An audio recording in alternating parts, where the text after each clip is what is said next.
technology, diversity, wine, the redwoods, and everything in between. Welcome to the Northern California Bay Area, and one show takes you inside the real estate that makes it all happen. This is By the Bay.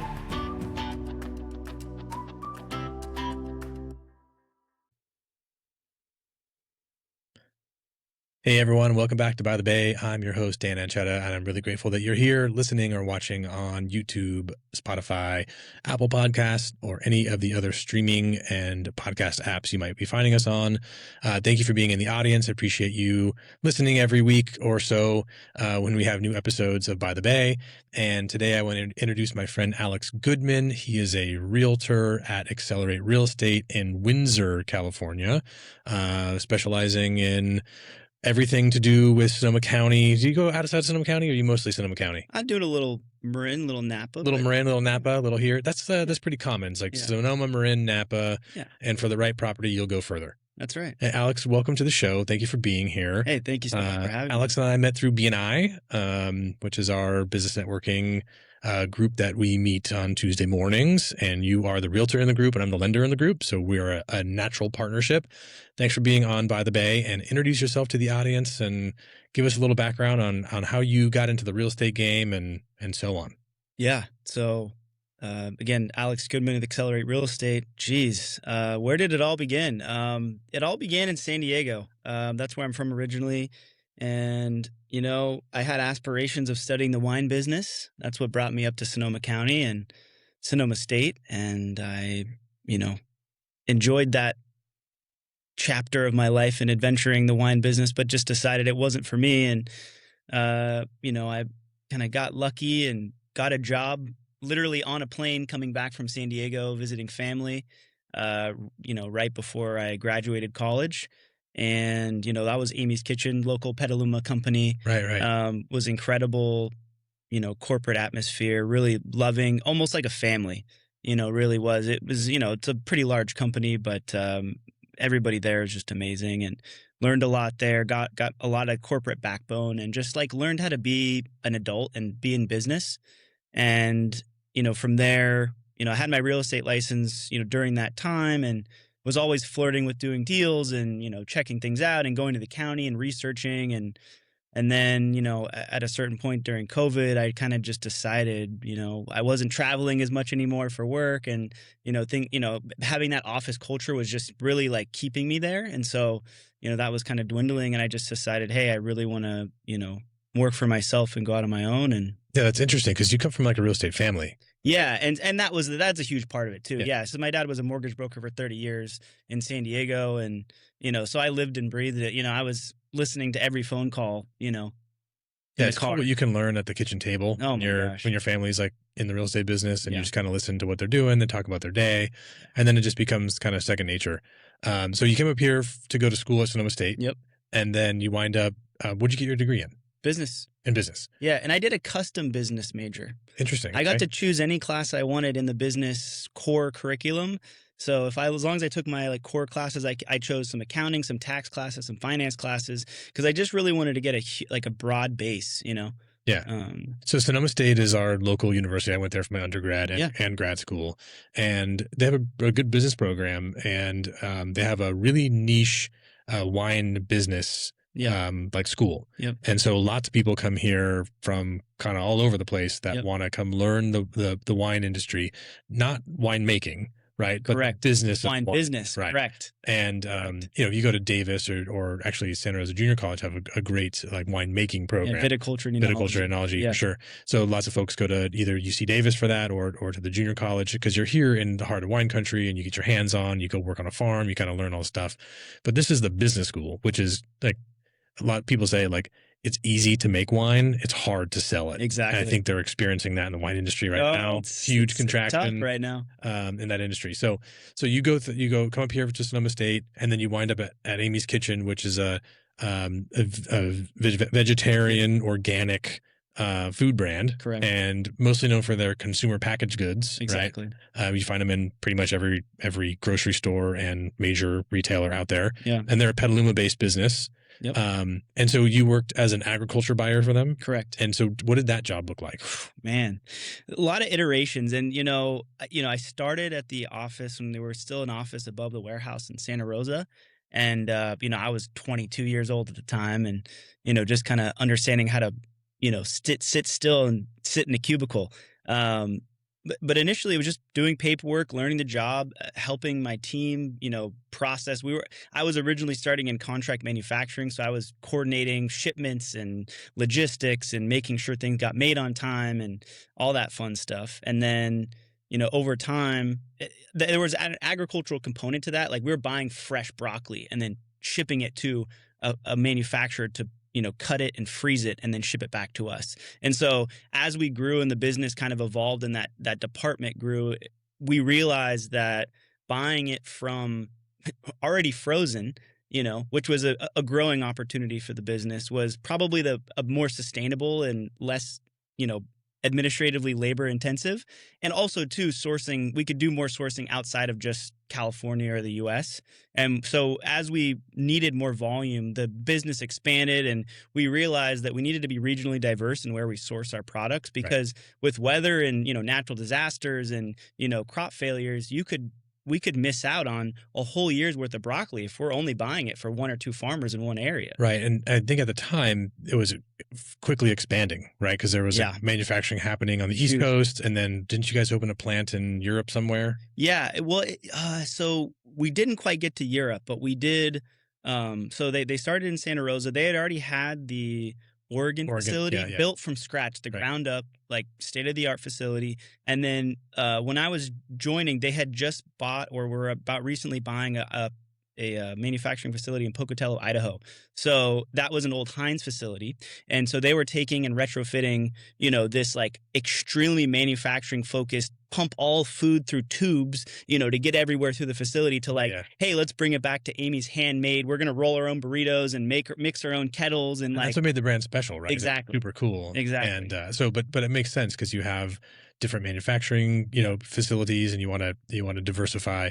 So that's a really interesting kind of background. I always find it interesting what people did before getting into real estate because I think it does advise how they handle their real estate career. Yeah. Right? So you're like in this deep planning, thinking years ahead, contingencies. What if we're going to buy these crops and we're going to probably do a contract to buy from this farmer for next season, the season after, or even longer. Yeah. But what happens if there's a disease? What happens if there's something going on?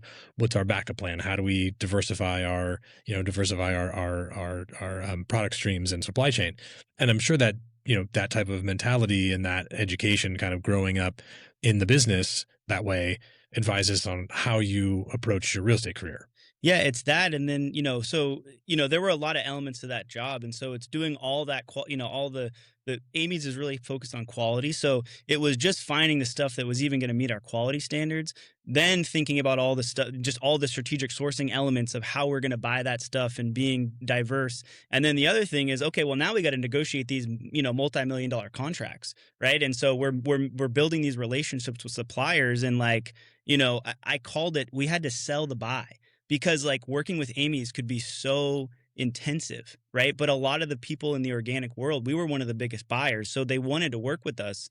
But it was sometimes hard to convince them that instead of working with Costco, hey, or working with Costco and working with us, hey, there's an opportunity for you here. We're going to help you. We're going to work through this. I know our reputation precedes us in being strict with our quality, but that's because we care, right? And that's because So anyway, all that really being said, yeah.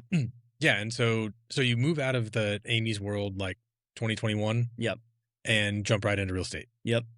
So you're 5 years or so into doing it full time. Yep. And so tell me how you're not. A lot of times people wind up starting their real estate career in the hometown they grew up in. Yeah, right? Exactly. And they can kind of go back and work with their friends and their friends' parents and, people they know from prior jobs and community and people they played sports with growing up, all that stuff. That's very common. How did it work out that you decided to stay here? So you're going to launch your real estate career and you're like, okay, I'm here. I could go back to San Diego. I know lots of people, but I'm going to stay in Sonoma County and sell. How do you kind of get a foothold and start creating your personal brand, in a community that you've lived in for a long time. Absolutely. But it's not like your hometown. Yeah, I mean, I think it was slow going at first. I mean, first, you just learning the business and going through all the growing pains of that was, part of it. And the second part is just, luckily I'm a social creature. I'm an extrovert. So like I know a lot of people already. And like, you know, having that Amy's backbone too was super helpful just in like having a sphere of influence that you could like people already knew they liked and trusted me, right? Like we did, we worked together, we went to, little networking events for Amy's and Sure. all that stuff. So that was helpful to kind of have some of those sphere there and just I was pretty involved in the Sebastopol community as well. I was on a climate action committee at one point, and so just being integral and being involved in the community, I think helped me grow beyond that. Like transplant mentality. Because at this point, I've been here 15 years. I've pretty much been here my whole adult life, and so I think it was definitely hard in the beginning to just get that momentum to kind of understand, who are my people.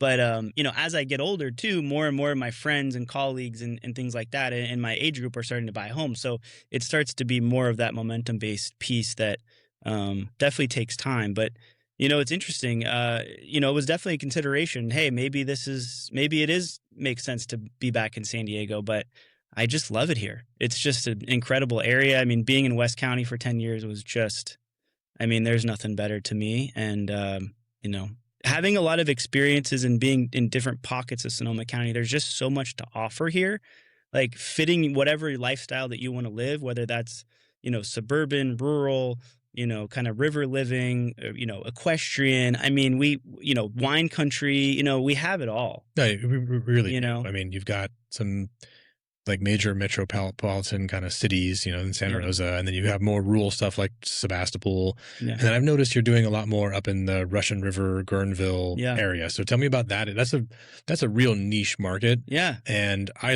do like a lot of loans up there, and it's Yeah. kind of like it's a bit of a specialty because you have to understand the area and have appraisers that get it, and you can't bring like outside people because it just doesn't work the same up there in Guerneville and the surrounding communities as it does in other cities. Yeah. So tell me about that experience and kind of how you found yourself up there.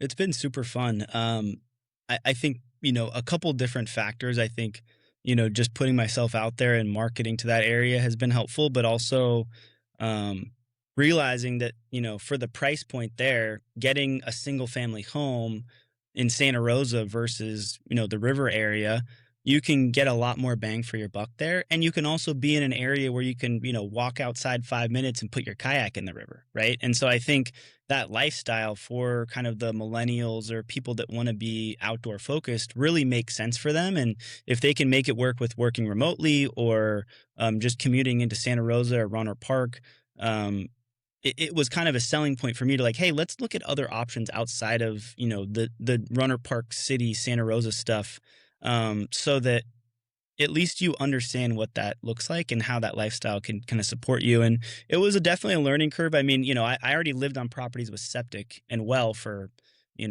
I don't know, like I said, over 10 years, having my own and doing all the things with that. So that wasn't scary to me. I think it was really just kind of learning some of the ins and outs of the uniqueness and some of the history of the cabins. It's so interesting, realizing that, hey, a lot of these were San Francisco cabins that you'd come up for a couple weeks of the year. Yeah, second home market. And Yeah. so, as we're like seeing this, evolve over these houses of 100 years, like now they're becoming primary residences where people are living there full time. I think that's the big shift. Like, so during COVID, there was a huge movement for people that wanted that second place. They wanted to get outside and be amongst the trees. And we were doing a ton of transactions for second home buyers from San Francisco and even, Oakland, South Bay, all the way down to like the San Jose Peninsula area. And they're buying second homes up there, and they were going to spend, the week or weekend or part-time up there. And then when they needed to go back into the city or wherever their office was, they still kept their primary residence down there. And that kind of stopped. Like that stopped when rates started going up. Yeah. Like in 2012, Yep. 2013-ish. Yep. No, 2023. I'm 10 years behind. Yeah. 2023, 2022.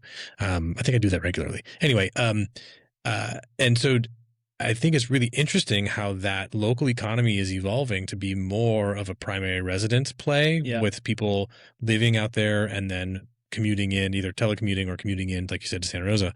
And I think that's going to do interesting things to the local economy. Because I think, if you're relying on a second home market and people using the home on a part-time basis, Yep.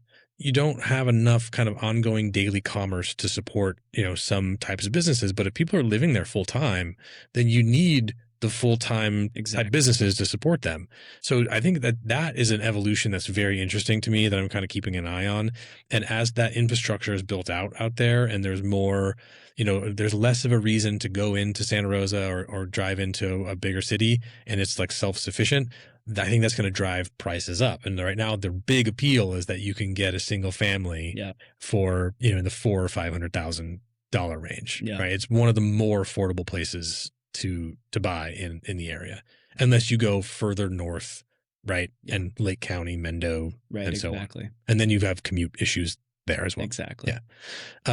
So is that the trend that you're seeing as well? Like you're seeing more primary residence purchasers? Absolutely. And I really think, to your point, I'm really calling it like a river resurgence. I mean, you can see, I think Guerneville definitely took a hit, Totally with COVID, just because, there were a lot of people up there, but it just, supporting businesses through COVID it was a weird time. And so it kind of, there were a lot of people, I think a lot of older generations of people owning businesses that just decided to close shop and move on and retire. And so we're seeing a lot of those spaces be refilled with really, new up and coming businesses, restaurants.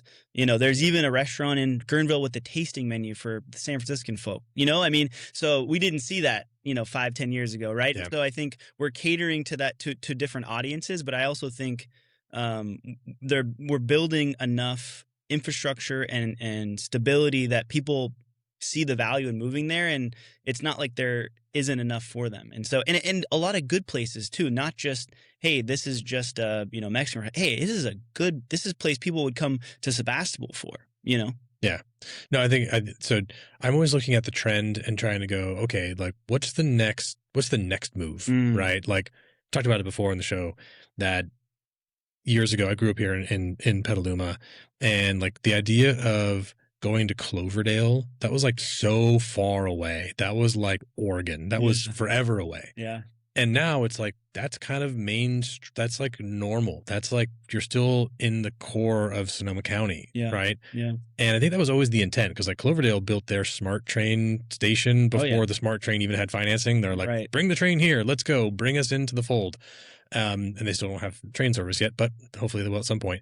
But I do think it's really, really interesting how the push of pricing, like the ripple effect of pricing from San Francisco makes things more expensive in Marin, which I think of Southern Marin, which pushes people to Nevada, which pushes people to Petaluma. And then it just keeps pushing further north and further east. Yeah. And next thing you know, like the conversation of working in Santa Rosa and living in Cloverdale is like, yeah, that's normal, because that's where the affordability is. Yeah. And then, so that trend took, 30 years or more to kind of mature. So I'm trying to like look at that and go, okay, is the Guerneville market evolving? Is it going to be, a more primary residence focus? Is it going to continue to be a second home, vacation home market? Is there going to be a blend? And what does that do to prices and, like you said, the supporting business that go around it? And then like, what's the next move? Is Lake County going to bring into the conversation, or is that too far? You know what I mean? So it's interesting to see how the consumer preference and where, like, what's considered still part of the Bay Area. You know, like is it too far? I don't know. Right. Well, and it's interesting because it's a unique mix of buyers that I've been working with in the river. It's like you have your first time home buyers, right, which are like just in that price point of somewhere between $500 and $650, something like that. And then you also have second home people that are coming up from the Bay Area that may have just sold their $2 million plus primary residence in Burlingame or whatever, or they're downsizing, and then they want to have a river home too, right? That's eventually maybe going to be the the long-term home that becomes their primary residence. So you have a very interesting mix of age groups and diversity in the river area. And so to your point, I'm curious to see, because there's limited inventory there too. Right. They're not building out there. Right. And so it's like, there's definitely a lot of, cabins that need love. Yeah. And so, there's definitely been a momentum from kind of the flipper community out there that we've seen a lot of work on. And so it'll be interesting to see kind of how, as that inventory dwindles of stuff that's, and all the increase of, pride of ownership, or just the level of the properties, like the continue qualities to grow. kind of, The quality continues to grow. What will kind of happen with that market? I think that if there's opportunity for flippers and people that are renovating, that's really cool, because you look at some of these cabins that were not really occupied as primary residences. Right. They have a lot of deferred maintenance. Sure. So it's like, they're only here for a week, a year. And I kind of like the rustic thing. Yeah. Right? And they're going to go do that. Yeah. But if these investors are coming in and they're buying them for, a couple $100,000 and then renovating them and then turning them and selling them, it's still at a reasonable, kind of more affordable price. Right. Then that's a really great thing for the first time buyer. Yeah, exactly. That can, doesn't want to do a bunch of work. Exactly. They want something more turnkey. Right. But they can't or don't want to afford that $1 million starter home. Yep. Right. And so that's where I think like submarkets like the Russian River area become really, really important, because, not only for people to build wealth, but also just like the working people need a place to live. Yeah. Right. And if every home is $1 million in your community, how do you have service workers? Like, they just can't afford it. Exactly. So they have to either import them and bring them from outside the area, which has its own issues, or you have to have pockets in your community, in your county, that is just a more affordable place. Right. So I think that market is really cool.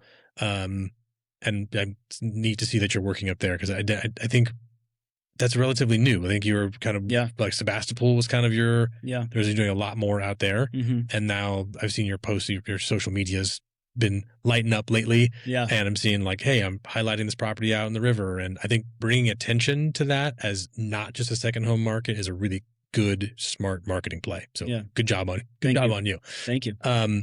So what other marks? So you mentioned, mostly Sonoma County, and then you do some Marin Napa. Yep. Tell me about those markets and how you're kind of playing in the other markets that you're in. Yeah. So, last year I did a fair amount of business in Marin and there are also these unique units. They're below market rate units, right? So they're managed by, kind of Marin Housing. And so they basically have a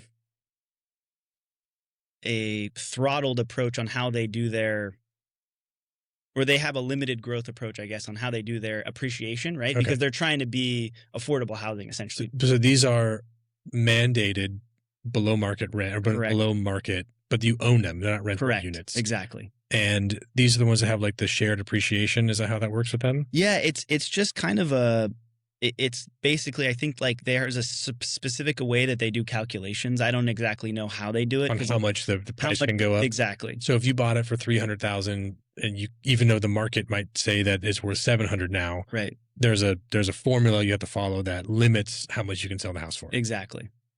So if you have multiple offers, how do you decide? Because it's so it's even more unique than that. Yeah. But, and that is an evolving model that they're working on, because it's kind of, especially with kind of a nonprofit or a quasi-government organization, you have turnover and you have, old guard and new guard, and they're realizing, hey, maybe there's a more efficient way to do this. And every county has an organization that's kind of contracted to do these. And so they all do them slightly differently. Right. And I think the approach is changing to kind of make them a little bit more fair market. And they figure out a way to subsidize on kind of the mortgage side, on the backside to take a lien against it, or, figure out ways to kind of make it fair. There's a bunch of different models. Yeah. I've seen the ones where it's like a housing land trust, where when you buy the house, you don't buy the land. Right. So when you buy a home, it's a combination of the value of the dirt that you're on plus the structure. Right. So the housing land trust owns the dirt. Yep. And they're like, but you can own the structure on it, and you lease the land from us for $1 for 100 years, or whatever the thing is. Right. And then so that way, if the home is, sale price is $700,000, but the land is worth $300,000, then you're only buying the $400,000 structure, because you don't have to finance the land, because the land trust maintains ownership of it. So that's a really interesting way for nonprofit organizations, municipalities, and local governments to help subsidize, but then the house structure gets sold at market value. Right. Whenever you turn it over. You just basically have to do a full appraisal that incorporates both the dirt and the structure and then subtract the dirt out. And that's how you derive the value of the sticks that are up there. So really interesting different models. So your role there is you have you're listing these below market homes. Yeah. So it's kind of interesting the way that we've done it, at least in 2025. We'll see what 2026 brings. They list them not on the MLS. They list them on their website, and they put pictures. They have a lottery system. So basically they say, hey, we have 100 people in our lottery that you have to meet a certain amount of requirements. Exactly. You income limit. Exactly. Yep. All those things. And so, hey, basically it goes through a lottery pool to say, hey, every person has a certain amount of time to look at it. Hey, do you want this unit or not? And then, a lot of people say, oh, I'm going to pass on this one. This isn't the complex I want, or oh, I make too much money now. Yeah, I no longer qualify. Right. But if I like it and I still fit the program, I put my name in the hat. Exactly. And so basically the lottery gets pulled, right? And so if you're selected and you want to move forward with the process, you're going to get pre-qualified, make sure that you're, able you can perform. Right. Yeah. You can perform. And then basically I'm managing the dual agency, buyer and seller. And so it's a lot of just education. And because a lot of these, they're own these homes a lot of times for 20, 30 years, they don't understand the real estate transaction market. So I'm just there to facilitate the transaction. That's kind of cool though, because like you're kind of guaranteed that you're going to sell this house, right? Because there's a huge demand, especially in like the Marin market for affordable housing. And so there's probably a ton of people in the lottery. And so every home that you list winds up having plenty of buyers. Right. And it's just a matter of facilitating the transaction. Yep. Which is it's a very different, I think it's a cool niche. That's a different way to be. We just talked about on the show, like there's lots of different ways to play in real estate, right? There's lots of different ways to do it. And this is a cool, I've not heard this one before. So this is unique to be the person who's facilitating that transaction, but you're not like, pitching the property. Like you're not having to go market the property necessarily. It's like the city has all these names of people who have applied for this program, and they email blast them and say, hey, this is coming on the market. Right. Do you want to look at it or no? And there's a little bit of sales that goes into it because, for sure, yeah. Because, when you bring the buyer in and, the unit hasn't been updated for 20 or 30 years, you have to paint a little bit of a picture. And we've actually worked with contractors and painters to actually come in and do some updating just to kind of bring it up to market standard. Sure. And so there's kind of been all that facilitation. So I become a contractor, de facto contractor, or at least advisor to the buyer on how they kind of want to do things. So it's been an interesting learning experience, and made a lot of contacts, and it's a unique way to enter the Marin market that has been fun and enjoyable. And I think and there's huge need for that. I mean, I think that every new development now, I know for sure, every new development now has a requirement for some level of affordable housing. Exactly. Whether it's rental units or units for sale, and how they're structuring it changes. But I think that the need there's a very, very clear, not enough housing, and there's not enough affordable housing. Yeah. So cool niche there. Well, I got one more thing to say. Yeah. I will say it's been very interesting to work in that market and to see the American dream live through that, because I've been connected to people that I wouldn't have normally been connected to just because they're not in my sphere. And I just, different demographics and, people that, were born in other countries that, got their citizenship, and that, this was the only way for them to be able to afford home ownership in, obviously in California, much less Marin. So having these opportunities, and those service workers or people that are, providing a ton of value for the Marin community, but don't necessarily, have another opportunity for home ownership. That was just an incredible way to facilitate that, and so rewarding and so helpful to just see that and be just, learning about other people's cultures and being there to support. It's really great. I mean, we've talked about this, but the data is very clear that owning a home is the number one indicator for building wealth and generational wealth. Even if it has deed restrictions or other caveats to how much you can sell it, you're still building equity. Exactly. Right? Like the property value's gone up, even if it's formula based and limited on how much it can go up. Right. You're still paying down the principal balance of your loan. You're still building equity, and you're not renting. And like you're still doing the American dream thing. So exactly. I think it's really, really important that local governments can. I know that like affordable housing gets on a bad rap a lot of times. Yeah. Like, oh, well, and they have to, a certain number of the units have to be built this way. And it's like, that's actually great for your community. Yeah. It's really, really important. I've seen it housing firsthand. structure. And I think it's important. I don't want it to be, we need a mix of housing. Yeah. Like we need the $5 million houses. Sure. I have no problem with that. Right. Right. Those types of buyers drive the economy in different ways, but there has to be a good mix of types of housing, price points, and so on. If everything was just like a monoculture, everyone gets a 3-bedroom, 2-bath, 1,500 square foot house, that'd be pretty boring. And that wouldn't actually like fix the problem. So I think like the development that's happening in Rohnert Park is great by the university. That's awesome. That's a good housing stock. There's affordable housing being built here in Petaluma. Kind of by my house, there's a large lot that's being developed for senior affordable housing. Awesome. Which again, there's a trickle down effect, right? So if you create opportunity for seniors to live in affordable housing, then they move out of the big 4-bedroom family house that they're living in now, and the 30-year-old couple with the kids can move into that house and spend a bunch of money fixing that up and investing and growing their roots there. But otherwise, grandma's going to stay in place because she doesn't have an alternative for affordable housing because going somewhere else is way too expensive. Exactly. So I think like all of this is connected and we have to look at it as a community, globally. Now, I can tell you that the neighbors don't want to live through 4 years of construction in the neighborhood. But that's just kind of part of the gig. Yeah. And it's an unfortunate side effect, but you have to kind of look at the greater good. You kind of have to look at it and go, yeah, this is inconvenient for me. Sure. But does this actually impact my community in a really positive way? Absolutely. Yeah. And, I think that's, I'm in the neighborhood, so I'm going to be living through it. It's going to impact traffic and, our commute and getting the kids to and from school and other things. But it just has to happen. It's important. Progress has to happen. We just have to do it in a smart way. Exactly. So when you're not doing real estate, you're doing other fun stuff. Whew. Like you're outdoors. Not lately. Yeah. You've been busy. That's good. So tell me what other stuff you're finding yourself getting into kind of in the community. Yeah.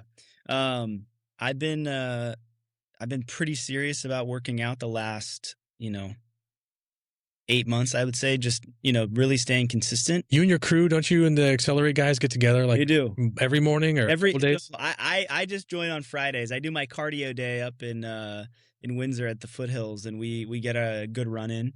But I'm at Spite Fitness in Santa Rosa about 3-4 days a week, getting a 7 a.m. class in, getting a lift in, doing some HIIT workout, Nice. something like that. It's just, I've done a bunch of different stuff. I've done different gyms and just having my own routine on my phone and doing it by myself. And I personally think the best way to exercise and work out is with people and with the group and with the community. And I think you've experienced that too. Yeah, totally. No, it's part of my weekly daily routine. I'm over here at Body English. Yeah. Actually going to go hit a workout over there. I had an early morning meeting this morning up in Santa Rosa. So I missed my typical 8 a.m. because I'm there like 3 days a week at 8 a.m. And Nice. I do pick up a couple of noon times. So after this, I'm going to go hit the noon workout there, get a midday in. But it's so good for I'm the same way. I have a gym in the garage. We have like a full gym in the garage. Yeah.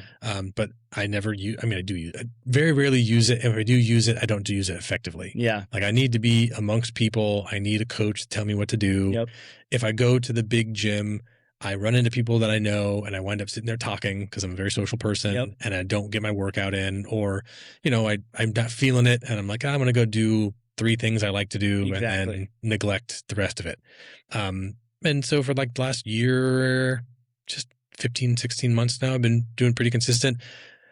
It's such a difference. My work performance is better.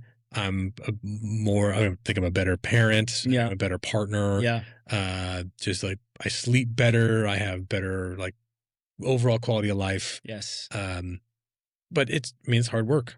It's hard work to get up, and there are days I don't want to go, but then I have that community of people who are like, hey, dude, where were you? I actually got a text this morning. Yep. You weren't here at the typical Thursday 8 a.m. Where are you at? And I'm like, I had a meeting. Yeah. I'll be there at noon. Yeah. So yeah, I think it's like really, really important. We just did a podcast with Marcus that just came out, Marcus Peterson's Bay. That'll precede this one. And we talked a lot about just like high performance people and just like how do you get yourself like prepared for your day? How do you get yourself like in the right mindset? How do you put yourself in a position to win? And for me, a lot of it has to do with stress management and kind of fighting off the anxiety and other things that we all feel. And the number one thing I do is well, eat well and go work out. So that's a good point. But just to finish on that, you know, there was a saying, and I did pick up a good gym routine at Amy's and getting in there at noon and doing that. But the community aspect is really helpful. But ultimately, I think the saying that I continue to stick with is, you know, I work out for my sanity, not my vanity. You know, and it just continues to stay consistent for me, and it's just rock solid. And now I'm eating for my vanity. You know, like I could eat whatever I wanted in my 20s, and it was just like work out, whatever, burn calories, run around. And now it's like, okay, I'm getting older, my metabolism's starting to slow down, and like, okay, now I got to like really focus on my macros and diet. It's also like I want to build muscle and I want to get the right protein and all those things. And so that's been another shift. So. Yeah, someone told me once that you can't outwork a crappy diet. Yeah. Same idea. It's like you can go work out as hard as you want, but if you're not fueling your body, you can't outwork it. Yeah. I mean, you probably can, but it's harder to do it. Okay, so you're working on fitness stuff, kind of doing that. You're hiking. Yeah, I got a good amount of snowboarding in Tahoe this year. Okay. Not quite as much as I wanted to because we just didn't get as much snow. Yeah. But I think I got up there 3-4 times for. No, you're doing all the outdoor stuff. So like when people talk about, you know, why Sonoma County, like the pitch is like, hey, you're 45 minutes from the city. Yep. You're 30 minutes from the beach. Yep. You're a few hours away from the snow. Yep. You're literally in the redwoods or like really close by. You've got the river. You've got restaurants. You've got wine. You've got breweries. You've got this. You got this. You got the food scene. You got all these other things. There's a lake too. You can wakeboard or you got a lake sports. You got to do all the stuff. You're doing all those things. Yeah, pretty much.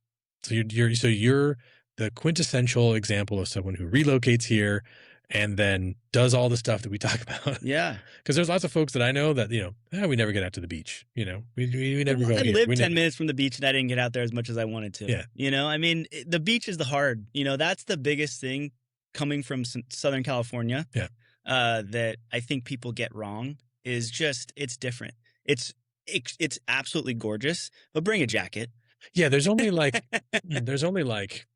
you know, 50, no, probably less. Maybe 50, like 50 good beach days a year. Yeah. Here. Yeah. It's windy. Where you think of the quintessential California beach. Yeah. I mean, my kids will go out there in 30 degrees and go play in the sand. That's fine. And I'm like up there in the jacket. Yeah. You have your parka on. Which is fine. But yeah, so if you want like that beach, you know, there's a few good days out there. Yeah. But it's not like San Diego or Central Coast. Yeah, but it's quieter. It's gorgeous being out on the coast, walking on the beach on a sunset. Just the waves are crashing on the rocks. I mean, it's absolutely gorgeous. It's just not what you picture when people, especially when people come from out of state and like, oh, I want to go to the beach. Yeah, they come out here and they're like expecting, like, okay, bring 3 layers and a beanie, and they're like, for what? Yeah, what? It's warm, right? Yeah, that's too funny. We actually go down to Central Coast twice a year to like Cayucas area, like Morro Bay, San Luis Obispo. Yeah. And that's like just far enough south where you start getting like really nice beach weather, but it's still not like San Diego, LA, you know, Long Beach type stuff. Yeah. And my kids have done both. Like we've been to Carlsbad and gone to a few beaches there in San Diego, and they get all excited. And we're like, we're going to the beach, you know, here, like Doran. And then we get out there and they're like, it's kind of cold. You know, it's not like the Cayucas beach. It's not like the San Diego beach. I'm like, yeah, well, this is what we got here. And it's still beautiful. And, you know, I think there's a lot of, you know, there's also great housing out there, which is cool. Like the Bodega Bay is beautiful. And then you like kind of get further up the coast, like Jenner. I think there's some hidden gems out there, man. It's funny because I actually talked to a realtor team out there that they've been doing. Been running the river forever. Yeah. And I was talking to him, and he said, "Yeah, we moved out to Jenner when there was like 6 out of 100 people in the town of Jenner living there full time, and you know, 10, 15 years later, now it's half or more." Right. Yeah. You know, with internet accessibility, with working from home, with more people that are retired and found this. Yep. You know, they've moved and grown and, you know, found that opportunity. And so, you know, I think Jenner gets close to the limit. You know, it's like when, you know, Sea Ranch has just never taken off. it's just a little too far. Sea Ranch is beautiful. It's so beautiful. But it's a hike. Yeah. And you have to be, I think that's like a real retirement. Like, hey, I'm going to go live up there kind of off grid. Yeah. It's gorgeous. The housing is very expensive. Yeah.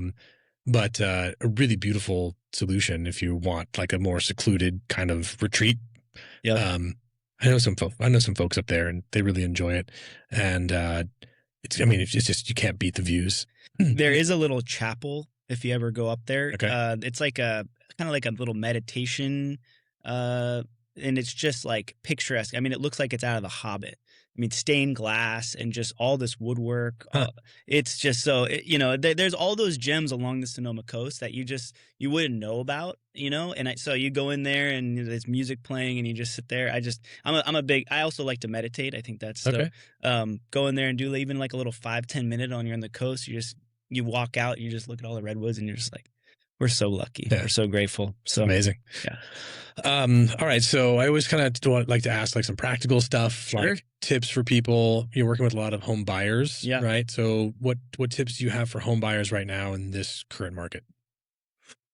Depends where you're buying. Okay. But, I would say generally, I think being patient and being honest with yourself is important. And going with your gut. I think there's opportunities and times where, I see people that just get nervous with the big choice that they're making, but it makes sense. Their kids are already running around with the neighbors' kids when we're at the showing, and it's like they're already coming together and they're already meshing, and it makes, it's working for them. And so I think a lot of times people overthink the home buying process, much like they, overthink a lot of these like, bigger things in our life, getting married, having kids. Like, it's a scary thing. But I think when we, zoom out a little bit, we realize, hey, like, people do this every day.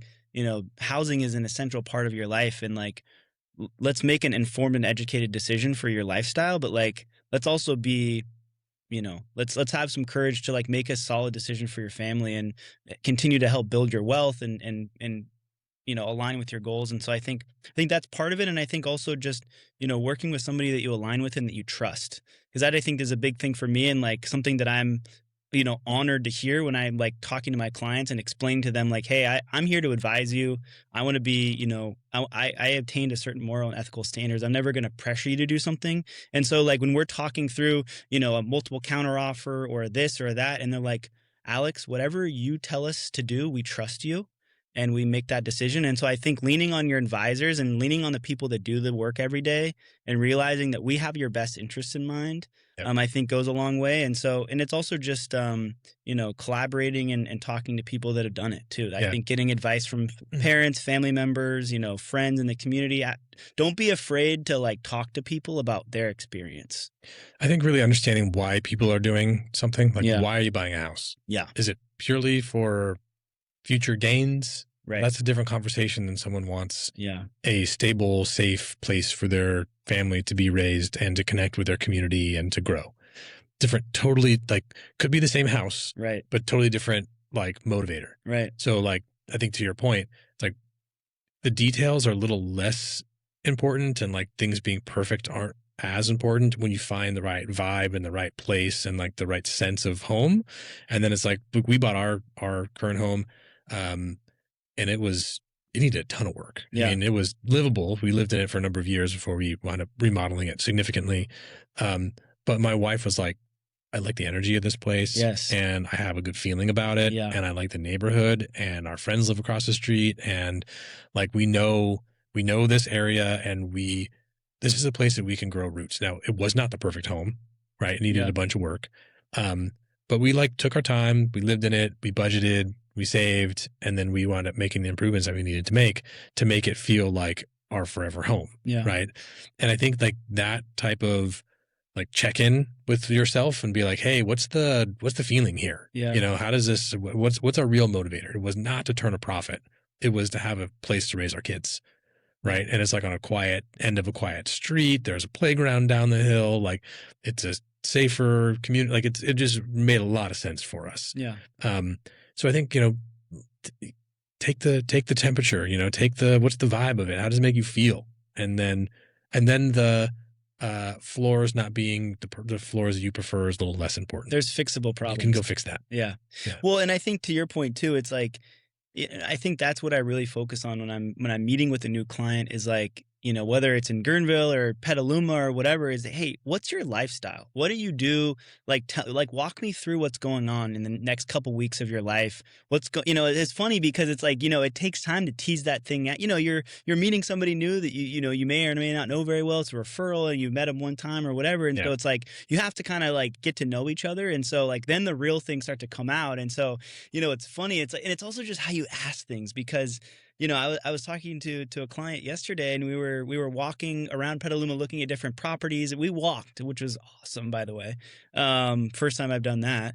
But we were having a conversation along the way, and it was like, okay, well, like you like to travel, right? And so like, hey, having all this burden of a yard and all these things like may not make sense for you because you're going to have to worry about it when you're gone and, have all this maintenance and like maybe a condo makes more sense because then you don't have to worry about it. And then I asked, okay, well, when are you traveling this year? Well, I'm not really planning on traveling. And, when we think about traveling, we think about, oh, I'm going to Bali or I'm going to backpacking Europe 6 months. And then, and then I go, okay, well, what's your next week look like? Oh, well, I'm going to go house sit over here. And then I'm going to go to Washington. And then I'm going to go, and I'm like, well, that's traveling, and so it's like, okay, well, that lifestyle tells me maybe we're on the right track here. Like, let's talk about this. It was a little bit less maintenance. Easing it out, it's like, oh, well, I'm just visiting family, but that is, that's like, how much time are you really? So just those types of things and getting to understand your clients and their lifestyle. Or just like if they're really busy. I mean, even if you're traveling, like we have a pretty sizable front and backyard and, we do our best to maintain it. And my wife and I just had a conversation yesterday, the day before. We get so busy with kid stuff and events and work and this and that. And then it's like, oh my gosh, I haven't done anything in the yard in weeks or months, And it's like, okay, we have someone that comes and mows the lawn so it doesn't ever like get totally overrun. But like, I would like to spend more time in the garden. It's okay. Well, then we need to adjust our lifestyle then. And then we need to make some changes in how we're spending our time so that we have 3-4 hours every other weekend that we can go spend time in the yard doing what we like to do and doing it together. Yeah. And like that was important when we bought the house and we kind of like lost track of it a bit with how busy we get with having 3 kids and business and everything else. But it's a priority for us. So it's like, okay, great. We want our lifestyle to match the house that we have. So let's slow down on some of the other things that we're doing and spend more time doing the stuff around the house that we really enjoy, that we've kind of put on the back burner as things kind of evolved and we got busy with volunteering, all this stuff. Got to get those kids involved in the gardening. They love it. They do. Yesterday, my wife planted some tomatoes and stuff with our son because he stays home on Wednesdays. So like they spent the morning like planting and refreshing the containers because we do the tomatoes in containers. Yeah. And she got to teach him all this stuff and they got to talk and he got to get his hands in the dirt and it's great. It's just a great learning. It's so good for them to be out there doing it. So anyway, I love that advice. So like kind of take the vibe check, make sure that you're understanding like the why of why you're buying. Yeah. And then make sure that the property kind of meets that need. That's good advice. And it's interesting too, because just the last point here, it's like, I've had, people that work in the trades, right? That you'd think, oh, maybe they want a fixer, right? And they like, don't. well, yeah. And it's like, in theory they do. Yeah. But then I'm like talking about their schedule and we're setting up showings and it's like, oh, well, I work from like 6 a.m. to 6 p.m. and I have an hour commute. When are you going to have time to do this? Exactly. Yeah. So, and then it's like, okay, well, maybe instead of a fixer, maybe we should buy something a little more turnkey. Because you just had a kid, your wife's ready to like nest. And like, maybe we should figure out a way to work this out. Yeah, we see that all the time. Yeah. It's like, in theory, they love the idea of like renovating the whole house and doing it. Yeah.